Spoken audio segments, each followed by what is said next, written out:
పాటు ఇక మనము బ్రహ్మాండంగా మన పిల్లలందరూ కూడా గురుకుల స్కూళ్ళలో చదివిస్తున్నాం.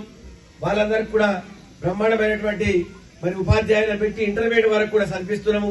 ఈ ఆడపిల్లలు అనేది ఎవరికి కూడా మనకు స్కూళ్లలో చదవడానికి మనకి ఎక్కడ కూడా ఇబ్బంది లేదు.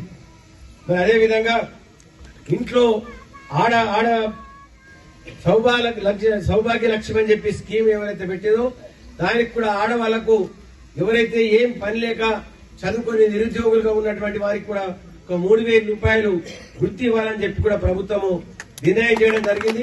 పాత స్కీమ్స్ అన్ని కూడా కంటిన్యూ అవుతాయి, ఎక్కడ ఏం ఇబ్బంది లేదు. ఇక కొత్త ఇవి ఇచ్చినారు. అవతల పొలిటికల్ రాజకీయ పార్టీలకు ఓట్లు అడదామంటే భారతీయ జనతా పార్టీ ఎల్లపెల్లికి ఏం చేసింది, నిర్మల్కి ఏం చేసింది అంటే ఏమి లేదు చెప్పుకోవడానికి. కులాలు మతాలు తప్ప బీజేపీ దగ్గర ఇంకొక మాటనే లేదు. ఇక కాంగ్రెస్ పార్టీ అయితే ఇక్కడ కూడా 15 సంవత్సరాల నుంచి మనకి ఇక్కడ కనబడలే. ఏ ఊర్లో గాని ఏ పని చేసింది లేదు, ఒక మంచి కూడా కనబడేది లేదు. అందుకొరకు మనందరం కూడా ఇలా మేము 4 సంవత్సరాలు 10 నెలలు సేవ చేసినాం. మాకు ఇప్పుడు ఈ 40, 50, 45, 50 రోజులు మా గురించి మీరు పనిచేయాలి.